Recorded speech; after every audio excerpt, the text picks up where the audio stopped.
The rules of this challenge are simple. We're going to use ChatGPT to generate some difficult camera settings, and then our goal is to go out and get a usable wildlife photo with those settings. And if we can do that, we'll turn the difficulty up a little bit. I'll show you the straight out of camera and then the edited raw. We'll see how we do on each of these challenges. It may be a little difficult. I'm not sure what we're going to get. But if you'd like to do this as well, I'll put the prompt I'm using for ChatGPT down in the description. We'll see how this goes. All right, challenge number one. We're going to start with a moderate difficulty setting. Don't want to start easy because it'll make this a little challenging, but here we go. All right, I'll put these up on the screen so you can see what we're doing. I'll set the camera up and let's go. I think one of the biggest challenges I'm going to have with this is controlling exposure because we don't really have a way to do that. But I think this is going to be kind of fun because it kind of turns our approach to photography upside down. Instead of going to a location and adjusting to the situation or the scene or what you're anticipating to happen, we're now trying to find a location and a scene that works for our settings. We'll see how this goes. I honestly don't know if I'm going to be able to get any usable shots, but I think it's going to be fun to experiment with. Another thing we definitely need to consider is our slower shutter speed with no vibration reduction or IBIS. It's definitely going to make it a little more difficult to capture action and motion. Luckily here, the sun just went behind some clouds. It may give us an opportunity here. I'm looking through these reeds out here. We'll kind of walk down this edge here and see if we can find something, maybe a wobbler, a reed bunting, something small sitting in the reeds. Also give us a little bit of shade if they're sitting down in there.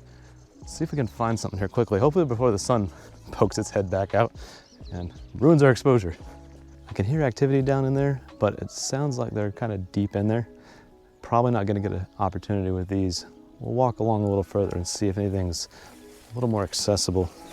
This seems like kind of a silly challenge, but I thought it'd be kind of fun. It's really more just me exploring different ways of doing photography, make things fresh and fun. Problem is, I don't know how well you can see this, but even with the sun behind the clouds, we are still quite overexposed. There he is. Let me see if we can make this work. There's two of them in there.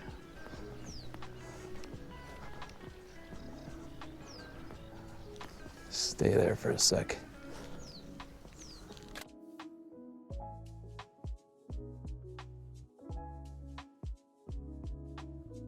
It is a beautiful day outside and I'm glad the sun's out, but for this, I really wish it would go back behind the clouds because it's going to make this quite difficult.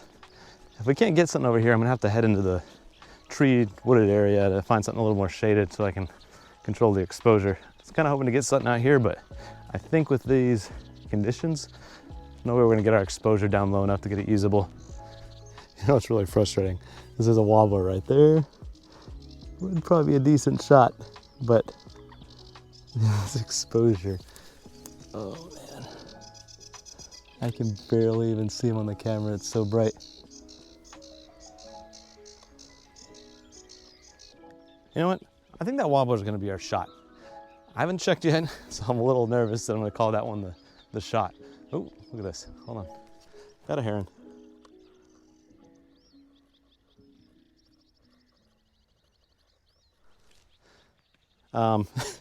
Those were just definitely just shot with those same settings, so that's going to be able to explode too. I will show you the wobbler, maybe that heron just for fun. We'll see if we pass this challenge or not. And since this challenge was you can't look at your shots, I haven't looked at them yet, but those look pretty overexposed. We'll see if we can salvage them later. Let's move on to the next challenge. Hard difficulty challenge settings. 1/60th or slower, jeez. Okay, 11, 8,000 or higher, manual focus only, no tripod, no burst mode, only single shot. All right, so at least with this one, we get a little degree of flexibility. So it's 1/60th or slower, f11 or narrower. Leave it at ISO 8000 because of our exposure. And we're probably gonna have to crank the aperture up to get our exposure down. And then we got a manual focus and we're shooting at 1/60th. This subject needs to be still. But what I think I'm gonna do is, there's this little pond over here. I can probably get one of these. All right, even at f32, we are still massively overexposed. I think down here, you get behind these trees. So one, we shaded from the sun. And two, I think it's a little darker down here. There may be some ducks, something in the water down here that a little darker scene that maybe we could capture with these stupid settings.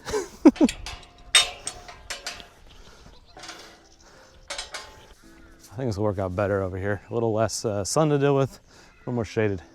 I think if I can find something kind of tucked up in here, maybe we'll be able to get the exposure semi-close, because 1/60th with 8,000, what are we at?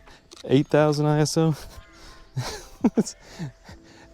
You would never actually shoot these settings. I can't think of a reason why, unless you're trying to do some like motion shots and low light. But we're in daylight and we're shooting at a ridiculously high ISO and slow shutter speed for wildlife. Yeah, let's go down in here maybe. What we got here? You just want to stay there?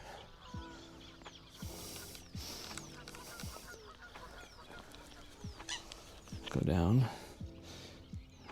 Manual focus.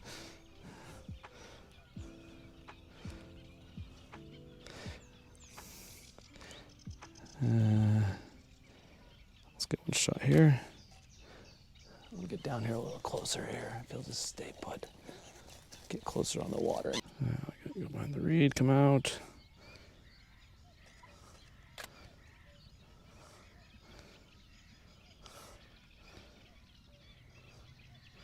We got a few shots there. Definitely heavily overexposed. That one maybe, some maybe salvageable. Nope. And we're gonna have a lot of issues with motion blurs. Much as trying to keep it steady and in focus, it's not gonna be easy with those settings. I'm gonna continue on. Maybe one of those may be usable. I'm not too happy with it though. Let's see if we can find something else down here. Some easy targets maybe able to play with here. Aren't too skittish. What do we got here? Mr. Goosey. Where are you? Goosey over there. The white balance with this exposure just looks ridiculous. Okay. I've got a shot here. I'm not really too fond of this shot, but there's some baby ducks coming in. Maybe we can get those in focus, maybe.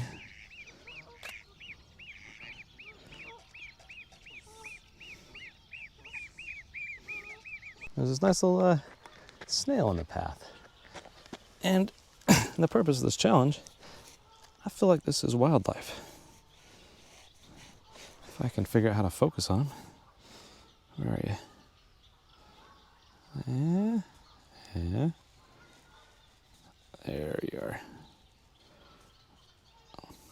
Okay. You may just be slow enough that I can focus on you. Leave it a little close.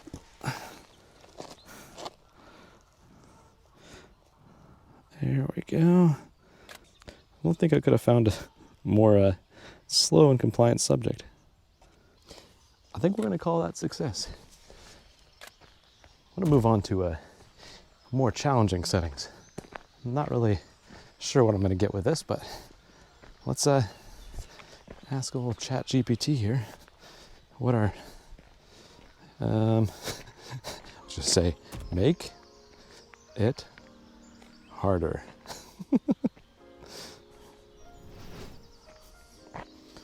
Oh, it's called brutal mode. Extreme knowledge settings. Well, go make it slower. Oh, that's impossible. With focus picking off one-handed shooting. No viewfinder.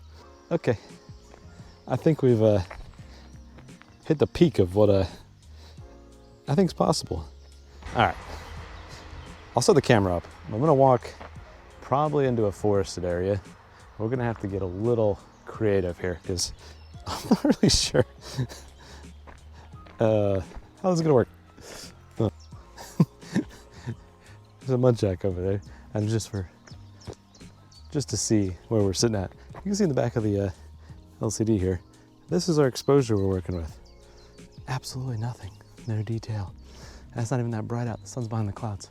We're gonna really find somewhere that's dark. That's about what we'd need for exposure. Still overexposed, but that is like completely shaded underneath a tree. How are we gonna find something to shoot? God, even in here in the forest, like there's just no way. We're looking at like, this is as dark as I can really get around here.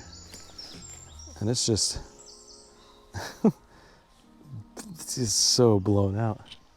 Look back up in here, there's a little more shade. Walk through a bunch of nettles, it's gonna probably should feel great. Just be careful not to touch any of this. It's kind of pretty back up in here though. It's a little darker. Potentially an opportunity in here. If anything, we have some snails that are on these nettles. And I know it may be cheating, it may seem like simple, but these settings are a little ridiculous. Let's see if we can get a shot of him. So, like I said, so I'm gonna focus it. I know it said shoot one-handed. I'm gonna focus it with two hands using the LCD. I'm supposed to be tilted away from you. Oh, jeez. Focus this real quick and then try and shoot one-handed. Because I obviously can't just focus and hold the camera at the same time with one hand. This thing's a little heavy. Okay. I'm gonna get a couple shots out of focus. We'll back up to get them in focus. Oh, it's getting a little wobbly. Actually, you know what I'm gonna try? What we're gonna try here, I don't know if this is cheating, but I'm gonna put it on a timer. What I'm gonna do is hold this from the tripod collar, and we're just gonna focus with distance here. All right, hold on. Let's get you in frame here. I'm trying to get you guys so you guys can see. Oh, I gotta keep this tilted away from me. I'm cheating already. All right, where are you? Okay, let's hit this, and then we'll hold this with one hand and try and get him in focus. You have to understand, we're at 1/30th of a second with a 500mm lens, and I'm trying to hold it one-handed with no stabilization. Oh, it's not really in focus either. Nope, okay. Let's just give us a couple more shots. As I'm standing here looking for snails, there's a robin up in the tree. I'm gonna give this a shot, but not a, let's see. Oh yeah, it's so overexposed. Let me set you down here so I have a little to focus this. Oh great, the sun's coming back out. Even better. Oh, so this robin is sitting down over there. It's still so overexposed, but I mean, it was worth a shot. God, I just run my hand across nettles. It's gonna feel great. I know snails are not the first thing you think of when you think of wildlife photography, but we have to get a little creative here because these settings are just a little extreme. So I'm trying to at least get one decent shot here. It's a lot trickier than I thought to hold this at like, with a 1/30th shutter speed with a 500mm lens. Like you're doing this and it's just like, everything's bouncing all over the place. And then obviously when you take the shot, it's all blurry anyway. Jeez. Come on, this is so stupid. Now that I've been stung by nettles a good 50 times and have probably 100+ photos of blurry, overexposed snails, I'm gonna call this challenge complete. Let me know in the comments if you think I did all right. It was definitely more challenging than I thought it was, but it was fun to play with. Maybe I'll do some more of these in the future. Until then, have a good one.